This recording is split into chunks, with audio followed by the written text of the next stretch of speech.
je suis débordé, je suis complètement sous l'eau en ce moment.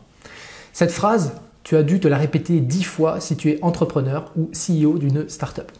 Tes proches doivent en avoir marre de l'entendre, tellement c'est un problème que partagent absolument tous les entrepreneurs. Dans cette capsule vidéo, on va prendre un tout petit peu de recul et voir les significations qui peuvent se cacher derrière cette phrase-là. Je suis débordé, je suis sous l'eau, j'ai trop de taf, j'arrive pas à prendre de vacances, etc., etc. Donc, suis bien la vidéo jusqu'au bout. Première signification, première chose à savoir déjà, avant même les significations, c'est que être débordé, très souvent tu crois que c'est un état, alors qu'en fait c'est une conséquence. Il y a des choses qui font que tu finis par être débordé. Tu mets en place des éléments qui font que tu es débordé. Tu prends des décisions qui font que tu es débordé, etc., etc. Donc, avant même de commencer la vidéo, pars du principe que ce n'est pas un état être débordé, c'est vraiment une conséquence de certaines choses que tu fais ou que tu ne fais pas d'ailleurs. Et on y va. Première signification de « je suis débordé », très souvent, c'est « tu n'es pas débordé, tu es perfectionniste ». D'accord? Donc, le vrai problème, c'est le perfectionnisme. Pour savoir si jamais tu es atteint de perfectionnisme aigu, essaye de prendre un petit peu de recul sur ton activité et par exemple, est-ce que tu as besoin de repasser systématiquement derrière tes équipes? Si oui, t'en es atteint. Est-ce que tu relis 5 fois un mail avant de l'envoyer? Si oui, t'en es atteint. Est-ce que par exemple, tu vas réfléchir vraiment beaucoup avant de prendre une décision? Si oui, ça peut être ça encore. Et si jamais, pareil, tu veux t'en es à la V32 de ton produit, de ta maquette, etc. et que tu n'as toujours rien lancé, très souvent, c'est du perfectionniste. Donc, premier élément, des fois, c'est pas que tu es débordé, c'est que tu es trop perfectionniste. Et donc, si tu veux être moins débordé, avoir plus de temps libre ou être plus efficace, il faut régler le perfectionnisme. Deuxième cas, je suis débordé égale j'ai trop de projets en même temps. D'accord? Alors ça aussi, c'est un truc qu'on voit chez quasiment tous les entrepreneurs, c'est qu'ils vont multiplier les projets.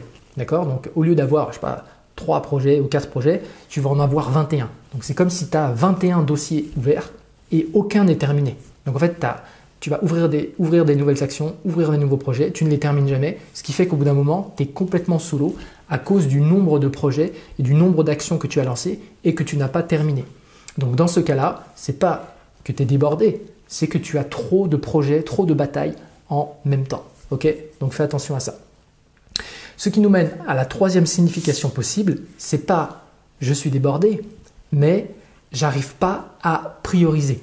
J'arrive pas à mettre mon focus sur les actions vraiment qui ont le maximum de valeur ajoutée. Je te donne un exemple.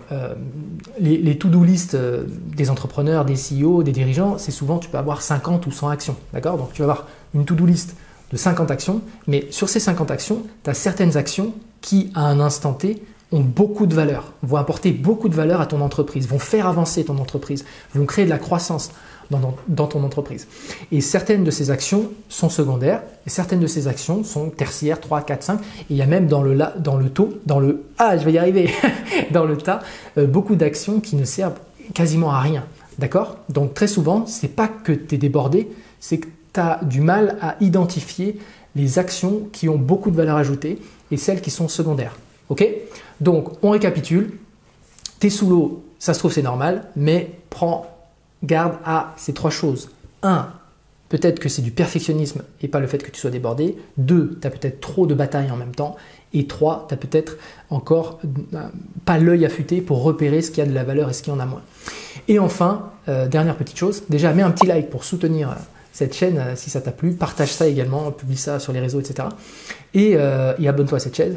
Et enfin, dernière chose, peut-être que dans certains cas, tu es juste débordé et c'est normal. D'accord? Par exemple, tu as une boîte, cette boîte est en croissance, donc vraiment tu as de l'attraction, tu as de la croissance. Par exemple, dans une startup, ça marche très bien, il faut que tu emploies et tout. Et dans ce cas-là, être débordé, peut-être que tu peux être débordé pendant très longtemps. Et en fait, c'est ok. Alors, ça pique, hein, ça fait mal et il va falloir faire des sacrifices, mais peut-être que c'est normal. D'accord? Donc, si tu es dans ce cas-là, peut-être que ce n'est pas un problème numéro 1 qu'on a vu, ni le numéro 2, ni le numéro 3, que c'est juste normal. En revanche, si jamais c'est un problème, si tu n'as pas une croissance énorme et que tu as l'impression ou tu es tout le temps débordé, là en revanche, va reparcourir le 1, le 2, le 3. Merci pour ton attention et prends soin de toi. Ciao!